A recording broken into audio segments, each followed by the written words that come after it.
E o Jornal da Bandeirantes, gente, recebe neste sábado, para conversar um pouco mais sobre a saúde da mulher, a médica ginecologista Mariana Morimoto.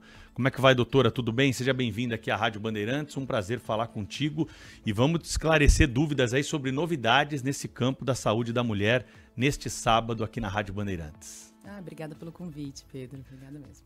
Que é isso, o prazer é todo nosso em recebê-la, porque algumas demandas chegam para nós aqui da nossa audiência sobre questões relacionadas àquilo que nós tínhamos de parâmetro, mas a medicina vai evoluindo, vai trazendo novos conceitos, novos parâmetros, e para isso nós precisamos sempre estar atualizados por aqui. E pelo que nós temos informação, um dos exames mais importantes para a saúde da mulher, que é o Papa Nicolau, ele vai sofrer uma alteração por parâmetros que já foram decididos, né, recentemente. Queria que a senhora trouxesse qual é a novidade, o que vai mudar a respeito desse exame para as mulheres que fazem a visita recorrente ao ginecologista.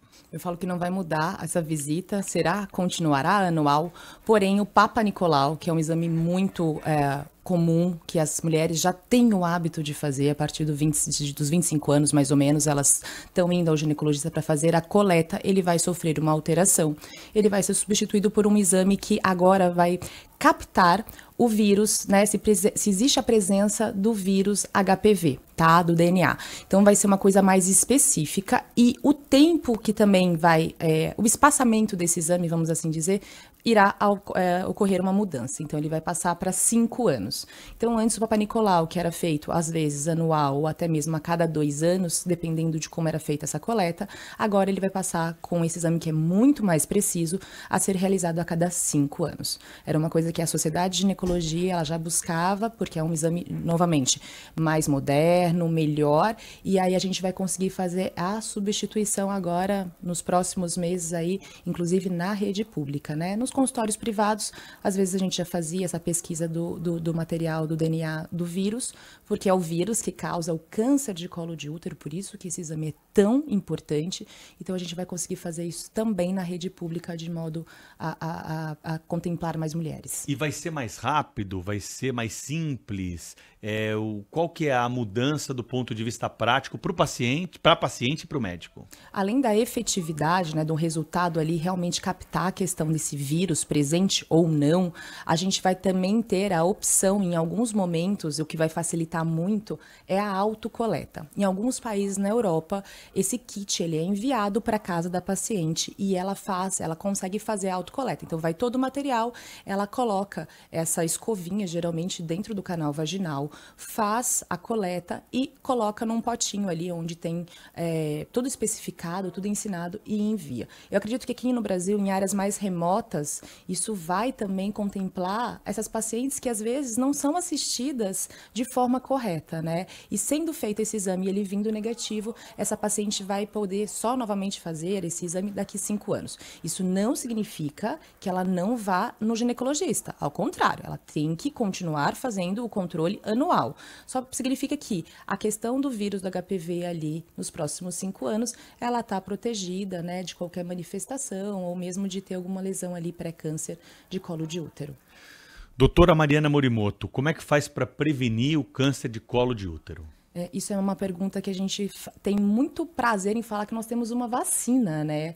E essa vacina ela é disponibilizada na rede pública. Existe a quadrivalente, ou seja, ela pega 4 subtipos do vírus do HPV, fornecida na rede pública para meninas e meninos. Então, a partir dos 9 anos, pode ser feita a vacinação dessas crianças na rede pública. Também na rede privada existe uma com 9 subtipos, ela é mais completa, mas ela só está disponível na rede privada. O fato de você tomar a vacina não quer dizer que você não vá manifestar o vírus, porque nós temos ali mais de 100 subtipos desse vírus. Porém, a gente sabe que a doença ela vai se manifestar de forma muito mais branda e a taxa de cura é muito mais alta. Então, é uma vacina que realmente previne o câncer, né? Tanto que agora em março, foi o Março Lilás, que é o mês de conscientização sobre a vacinação, a importância da vacinação e a prevenção do vírus do HPV, que é sexualmente transmitido e que a gente tem que ter essa preocupação de vacinarmos realmente. E tanto meninas quanto meninos, porque a gente às vezes fala muito muito das mulheres, eu como ginecologista tenho esse viés, falo muito das meninas, mas sendo mãe de menina eu falo, tem que levar os filhos também, os meninos, porque eles também podem manifestar ali lesões no pênis. E a partir dessa orientação, muitos ouvintes que têm filhos, têm netos nessa idade devem estar pensando, nossa, já passou da idade e não tomou. Pode tomar vacina, mesmo assim deve tomar o quanto antes depois dessa idade. O quanto antes. Pode ser que não seja, dependendo da idade, disponibilizada mais na rede pública, porém essa vacina ela é liberada até 45 anos de idade. Então até mulheres, homens que já não estão mais nessa fase, já iniciaram vida sexual e até mesmo pacientes que já tiveram lesões pelo vírus, devem tomar. Inclusive, a gente orienta, né? A paciente manifestou ali o vírus do HPV, a gente fala, vai lá tomar a vacina, porque é uma prevenção a mais, né? É uma melhora para o seu sistema imunológico. Com quantos anos a menina, a mulher, a adolescente, ela precisa começar a passar em consulta com um ginecologista? Perfeito. É quando a família vê a necessidade, mas de modo geral, eu sempre falo, menstruou, vai no ginecologista. Mas eu tenho muitos pacientes que as mães acabam levando a paciente até para um auxílio da higiene, do cuidado. Tem dúvida, a menina ainda não quer falar para a mãe, ou ainda não tem essa relação. Então acaba que, às vezes, antes da primeira menstruação, essa menina já começa a frequentar o consultório. Mas, de modo geral, a menina menstrua, ela passa no ginecologista porque ela precisa de um acompanhamento. E, às vezes, esse acompanhamento a gente fica muito ligado a ter que necessariamente realizar algum exame físico que não poderia ser feito ali naquele momento, por a menina não ter iniciado a vida sexual. Mas o exame físico, ele é necessário. Então, olhar essa criança, essa menina, essa adolescente, no geral, né, a ginecologista a médica, a generalista daquela paciente, e também, lógico, tá todo aquele apoio, né, entender se já vai começar a iniciar a vida sexual, fazer isso de uma forma em conjunto com a família. Eu sempre oriento, lógico, a partir dos 14 anos, essa menina ela pode passar em consulta desacompanhada. Tá? Então aí eu posso ter um papo com ela, às vezes ela quer me contar alguma coisa que ela não gostaria de contar para a mãe. Mas o meu papel, eu sempre falo que é muitas vezes nessa faixa etária, mediar conversas entre essa adolescente e essa mãe. Mas, de modo geral, eu falo que é importante sim. Menstruou, leve sua filha ao ginecologista. E hoje existe uma idade média de menstruação da mulher brasileira? Isso é verdade? A gente tem uma percepção de que cada vez mais cedo. É real isso? Os dados comprovam isso? É real, até por fatores ambientais, né? Forma de alimentação, a gente fala a gordura, ela converte hormônio, ela vira um hormônio. Então as meninas, dependendo do que elas consomem, também elas estão menstruando mais cedo. Mas quando a gente fala, minha filha menstruou com 10 anos, ela menstruou tão cedo. Tão cedo comparado talvez à minha geração que menstruava com 12, 13, a geração das nossas mães que menstruava ali com seus 14 anos.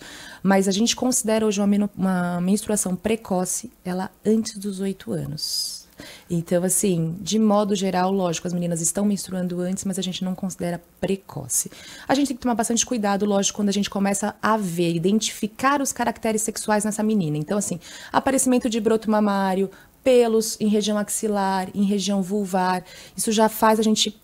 acende o sinalzinho, leva para o ginecologista, leva para o pediatra, porque às vezes é em conjunto, é o pediatra com a ginecologista às vezes identifica porque a mãe fala, apareceu uma bolinha no seio da minha filha, é o broto mamário, ela leva para a gente fala, olha, então, tá desenvolvendo caracteres sexuais, leva para o pediatra e geralmente o pediatra até aciona, na maioria das vezes, um endocrinologista especialista nessa questão de puberdade precoce. Olha que interessante, né? Envolve uma cadeia de médicos. E por falar em endocrinologista, nós temos uma notícia dessa semana que eu preciso te perguntar, que senão os ouvintes aqui certamente vão achar que nós não estamos ligados no noticiário, porque a Anvisa determinou a retenção da receita para aqueles que vão à farmácia comprar o Ozempic ou essas outras canetas aí que são utilizadas pela população, principalmente para questões estéticas, né? Essa é a grande procura que nós temos hoje.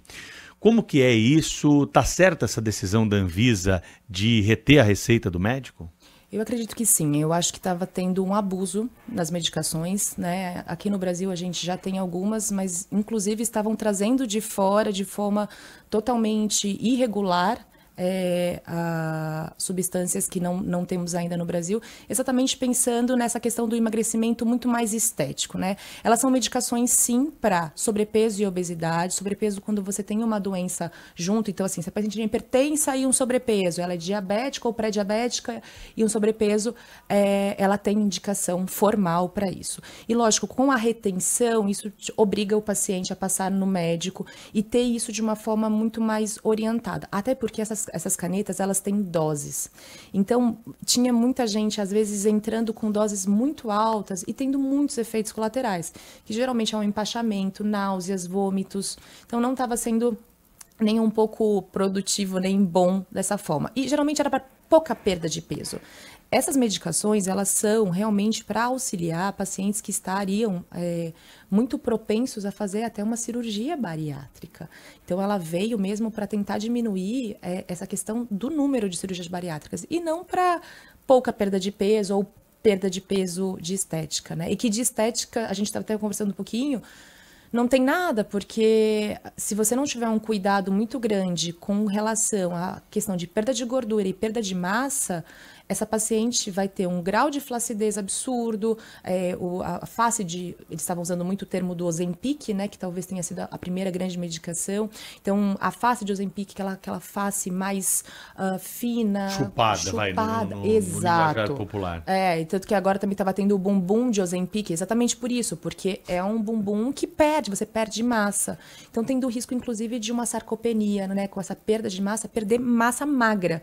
Né? Então, assim, e a gente sabe, pelo menos para mim, no caso, as minhas pacientes que já estão ali no climatério menopausa, que a gente sabe que é difícil emagrecer, que a gente sabe que é difícil de ganhar massa magra, se a gente não fizer um acompanhamento, se a gente não suplementar, fazer uso de bons suplementos, essa mulher, ela vai ter uma grande chance de realmente definhar, literalmente perder o pouquinho de massa que ela tem, ela perder com as medicações. E claro, sem o objetivo de querer fazer uma consulta genérica, porque cada caso é um caso, mas assim, aí o médico normalmente orienta o quê? A prática de exercício físico associada aí para recuperar um pouco dessa musculatura, é isso? Atividade física e suplementação, por exemplo, porque como a sensação de plenitude e saciedade do estômago que dá por conta do uso das medicações, que é o intuito, você não consegue às vezes bater sua meta proteica no dia. Então, você usa de subterfúgios ali para isso. E aí, às vezes, é onde entra um whey protein, que é uma proteína ali isolada que você consegue misturar com uma fruta ou beber no líquido e consegue fazer uma ingesta proteica, o uso de substâncias, por exemplo, que aumentam também a questão da massa mesmo muscular, como uma creatina. Então, são suplementos e são subterfúgios que nós usamos, que aí precisa realmente fazer acompanhado para você não ter uma perda tão grande de massa. Né? Doutora Mariana, e a mulher que está fazendo uso, né, dessas medicações e acaba engravidando? Há risco para a saúde da mulher, para o bebê? Tá, a gente não tem, é muito difícil fazer qualquer estudo com medicações novas em gestantes. Mas aconteceu um boom, virou até um tópico no TikTok dos bebês Ozempics, exatamente por isso. Porque essas pacientes que geralmente eram obesas, elas começam a fazer o uso da medicação, emagrecem, então melhora toda a parte do metabolismo e elas engravidam. E às vezes elas estavam tentando há anos e não conseguiam, ou já estavam até descrentes que conseguiriam, então elas não faziam uso de nenhum método contraceptivo, não usavam preservativo e acabavam engravidando. Aparentemente, nenhum bebê que nasceu teve grandes repercussões por conta do uso da medicação ali no primeiro trimestre. Mas a gente não mantém, a gente suspende e aí entende. Se essa paciente estava fazendo uso da medicação e ela é diabética, a gente faz substituições para medicações que são liberadas na gestação. Caso contrário, ela estava fazendo para emagrecimento e não teve aumento da glicemia, nos níveis de açúcar, a gente só acompanha e monitora, mas a gente ainda não orienta. Agora, pré-concepção, aquela paciente que vem para o meu consultório, obesa, que ela quer se planejar para engravidar, às vezes é uma excelente estratégia a gente iniciar essa medicação, ela ter uma redução significativa do percentual do peso dela, mas aí a gente entra concomitantemente com algum método contraceptivo para não termos surpresa nesse meio tempo, e eu falo, a gente prepara toda a casinha e aí ela engravida já com um peso um pouco mais baixo. E hoje tem uma infinidade de métodos contraceptivos, né? Você tem um leque de opções e a cada momento parece que surge um novo. Não, a contracepção hoje, a gente fala que é todos os modelos para todas as pacientes, inclusive a questão de acessibilidade, né? A gente na rede pública hoje, nós temos DIUs, sistemas intrauterinos de levonorgestrel, temos implante que é disponibilizado, a pílula contraceptiva via oral e as injeções. Isso nós temos.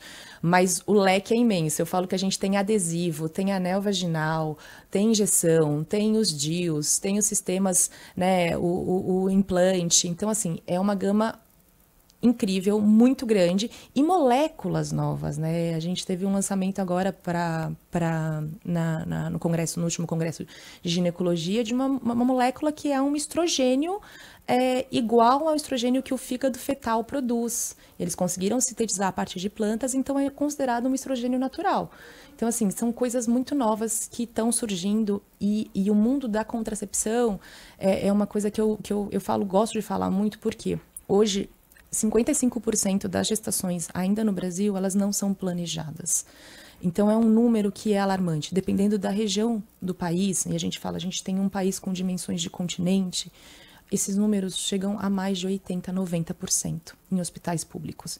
Então, assim, tornar a contracepção acessível é muito importante, muito importante. E temos aí uma gama gigantesca. O que está faltando, então, pelo que eu vejo, é informação, porque a gente tem acesso, tem na rede pública, temos várias opções, né, para cada tipo ali de situação. Por que as mulheres não utilizam? Por que os casais, né, no caso, não conversam muito sobre isso? Eu acho que você foi pontual. Por que os casais? Porque eu falo que não é uma responsabilidade só da mulher, né? Eu acho que envolve vários fatores. Eu acho que fatores socioeconômicos é religiosos, tá? A gente ainda percebe que tem essa questão. A gente tem a questão também da contracepção, ainda ter alguns mitos. Tem pacientes que têm muito medo, por exemplo, dos DIUs que são colocados dentro do útero. Tem muito mito. Sempre tem a história. A minha vizinha engravidou. Então, assim, tem muita coisa ainda que no imaginário. Mas nós, como médicos, nós somos formadores de opinião. Então, a gente tem que bater isso muito veementemente forte ali, tá no dia a dia falando. Tanto que eu falo muito, né? Eu dou aula numa residência, então eu tenho residentes e alunos. E eu falo muito para eles, ofertar contracepção. A gente tem que falar, mesmo que a paciente fale, eu não preciso, eu não quero me proteger, eu quero engravidar, ou eu não posso nesse momento, tá tudo certo. Mas o fato de nós falarmos vai acender uma luzinha nela. Tem um estudo muito legal sobre isso, que foi feito em 2021, se não me engano, exatamente falando sobre isso. Como que as pacientes, elas veem essa questão do médico abordar. E elas têm a percepção que o médico não pergunta para elas sobre contracepção. E aí cabe a nós, aí eu falo para nós médicos, colegas, que nós precisamos perguntar para essa paciente: você gostaria, você quer iniciar uma contracepção? E a gente teve mudança na lei também, que é recente, na lei do planejamento familiar. Então, 2023, coisas que a gente não podia fazer laqueadura no parto. Hoje a gente pode fazer a laqueadura no parto, desde que ela tenha feito a escolha 60 dias antes do parto, registrado em cartório. Antes a gente precisava da assinatura do cônjuge para poder fazer a laqueadura. Hoje essa mulher, ela faz isso independentemente. Tem a questão da idade. Hoje, a partir de 21 anos, ela pode, depois de passar, lógico, por toda uma avaliação, fazer a solicitação dessa laqueadura. Então, tiveram mudanças. Então, eu acredito que nos próximos anos a gente vai ter uma mudança nessa questão de gestações não planejadas. Assim eu espero. Existe data, período para engravidar na vida de uma mulher? Eu falo que o tempo biológico da mulher é completamente diferente de vocês, homens. É muito injusto com nós, mulheres.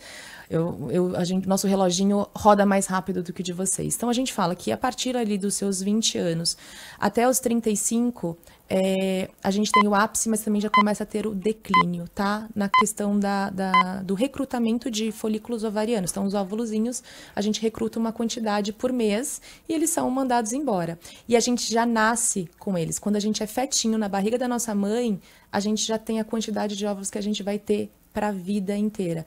E a partir dos 35 anos essa queda é maior, a partir dos 40 nem se fala.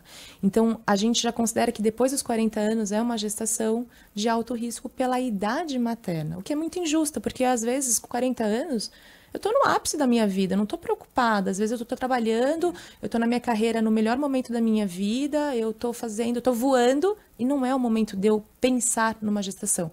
Mas os meus óvulos e o meu relógio biológico já falou, já passou até do seu tempo. Uma coisa também que contribui para isso, aumenta o risco de síndromes e malformações fetais, tá? Esse óvulo que ele vai ficando mais velho, ele pode ter alguma alteração ali nas células mesmo, e pode comprometer na gestação, pode, né, acabar acontecendo alguma alteração, alguma cromossomopatia, né? A gente fala mais comum, talvez seja a síndrome de Down, que talvez seja mais comum da gente ver em mulheres que tiveram gestações em idades mais avançadas, mas isso não é uma regra. É o que eu sempre falo, às vezes acontece, como pode ser que a gestação seja incrivelmente linda, sem nenhuma intercorrência, e que a criança venha, né, sem nenhuma questão mesmo de cromossomopatia. Nós estamos conversando aqui no Jornal Gente nesse sábado com a doutora Mariana Morimoto, que é ginecologista, mestre em Ciências da Saúde, professora da Faculdade de Medicina Santo Amaro, especialista em ginecologia regenerativa. Como é que é a experiência acadêmica? O que nós podemos esperar dos futuros médicos que estão aí em formação e de um tempo que vivemos que a velocidade da transformação é muito maior, né? Você acompanhava antes a evolução, por exemplo, da própria tecnologia de uma maneira mais lenta. Hoje em dia parece que o que a gente aprendeu ontem já está absolutamente obsoleto. Na medicina, na formação de médicos, como é que está esse processo? É totalmente diferente. A forma de ensino hoje é totalmente diferente, né? Então, assim, a gente percebe que eles têm um ritmo acelerado. Eu falo que eles já são a geração da tecnologia. Então, tudo para eles não têm uma consulta no livro. Os meus alunos, eles não chegam com um caderno. Eles já chegam com um tablet e eles já fazem as anotações. Isso é bom? Eu vejo como um lado positivo. Eu sou literalmente apaixonada pelo academicismo. Assim, eu amo estar ali. Eu falo que eles fazem eu estudar todo dia mais e entender mais. Então, hoje, para eles, por exemplo, um chat GPT é uma realidade. Eles conseguem buscar informações que antes nós íamos buscar em enciclopédia, em literatura. A questão de artigos científicos, a gente tinha que buscar. Eu já sou de uma época que eu buscava via internet. Mas eu tenho professores que estão comigo que eles tinham que ir numa biblioteca central, fazer a solicitação, era mandado esses arquivos, esses artigos para poder estudar, né, os artigos científicos, né? Então hoje eles têm tudo na mão. Então eu falo que é uma geração que vai ter muito mais informação. Eles só precisam saber utilizar essa informação de forma correta. Então, assim, eu falo, não vem com graça, não faz ali o trabalhinho no chat GPT, porque a gente vai perceber. Acaba que a gente tem esse feeling. Mas eles têm a informação de uma forma muito mais rápida. E eles vão ter que se adaptar. Nós já estamos tendo que nos adaptar, né? Porque hoje, por exemplo, uma imagem, eu tenho muito isso. Eu até postei recentemente uma imagem de uma mamografia, onde tinha uma lesão. E aí você joga essa mesma imagem em um software e ela consegue predizer como seria em 5 anos essa lesão. E essa lesão seria um câncer de mama. Nossa.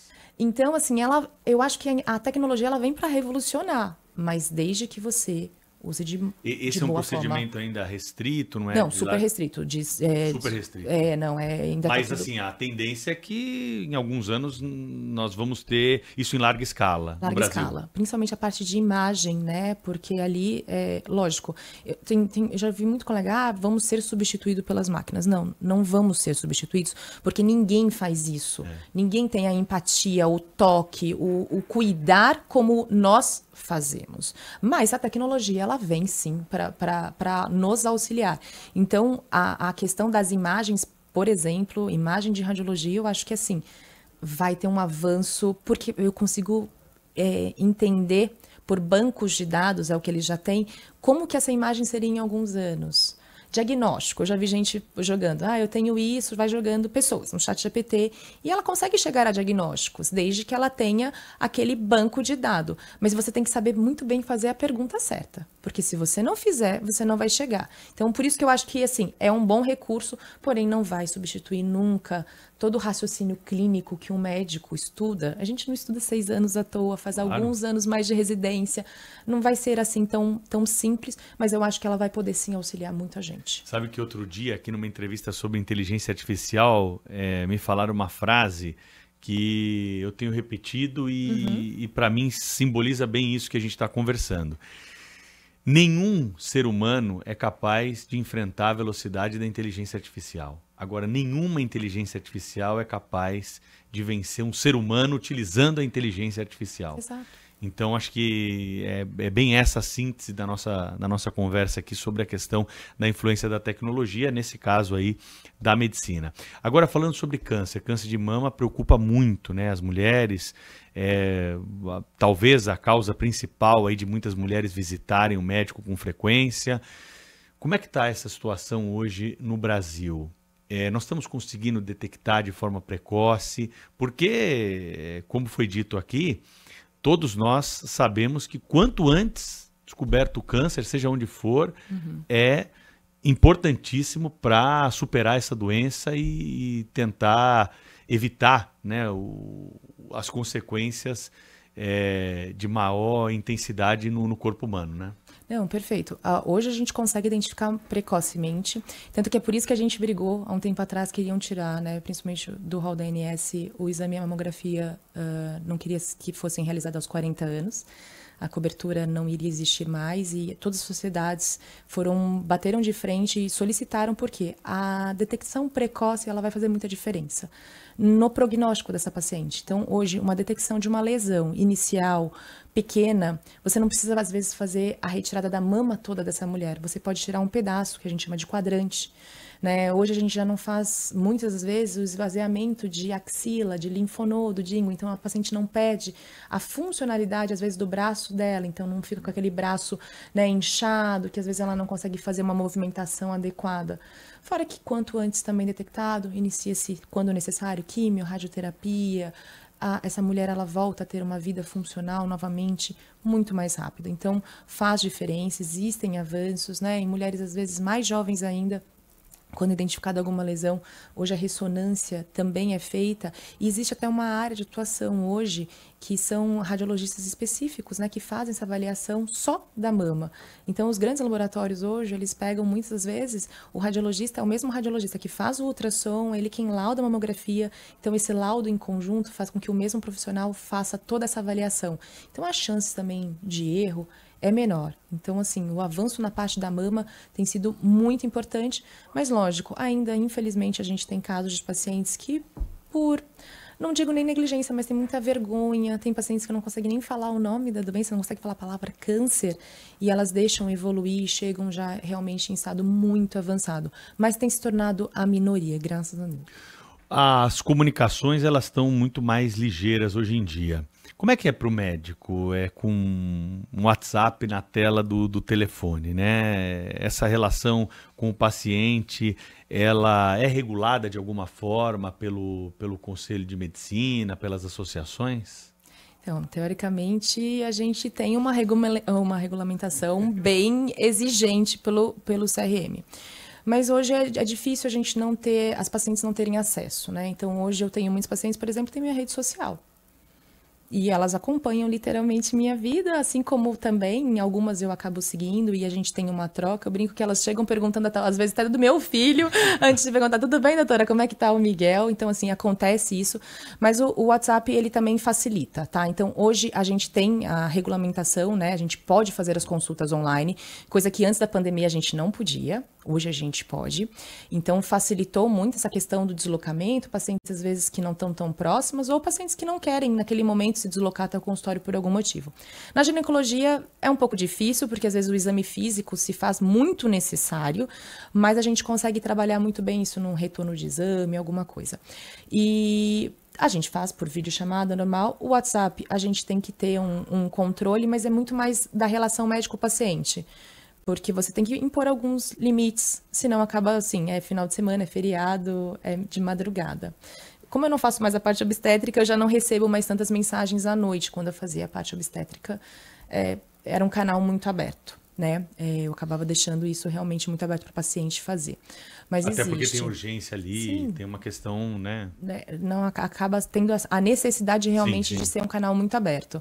Hoje também o CREMESP ele já nos autorizou a fazer fotos de antes e depois, lógico, com consentimento de paciente. Então houveram algumas mudanças numa tentativa de flexibilizar um pouco essa questão da relação ali, tanto médico-paciente e a era digital que se faz necessária, né?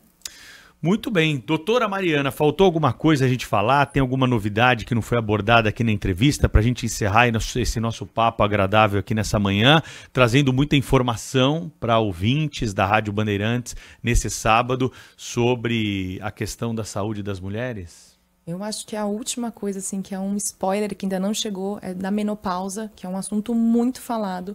Em breve vai chegar uma medicação não hormonal para essas pacientes que têm o calor, né, o fogacho, aquele calorão, para pacientes que não podem fazer reposição hormonal com hormônios.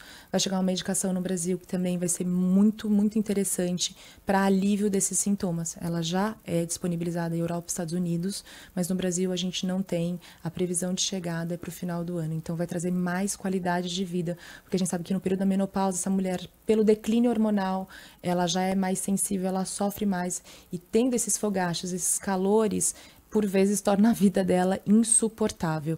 Então, vai ter uma medicação que em breve a gente vai poder falar sobre ela, vai ter nome, e aí a gente vai conseguir trazer mais qualidade de vida Porque da essa paciente na mulher hoje menopausa. que está nessa situação, ela às vezes não pode fazer a reposição hormonal por histórico de doenças na família ou no próprio Ou às histórico vezes dela? por ela não querer fazer, Tá. né? A gente ainda tem uma questão da hormoniofobia, a gente fala. A gente teve, alguns anos atrás, um estudo que falou muito contra, mas ele é cheio de viés, a gente fala que já caiu por terra esse estudo, e a reposição hormonal hoje na mulher, a gente só não faz se ela tiver câncer.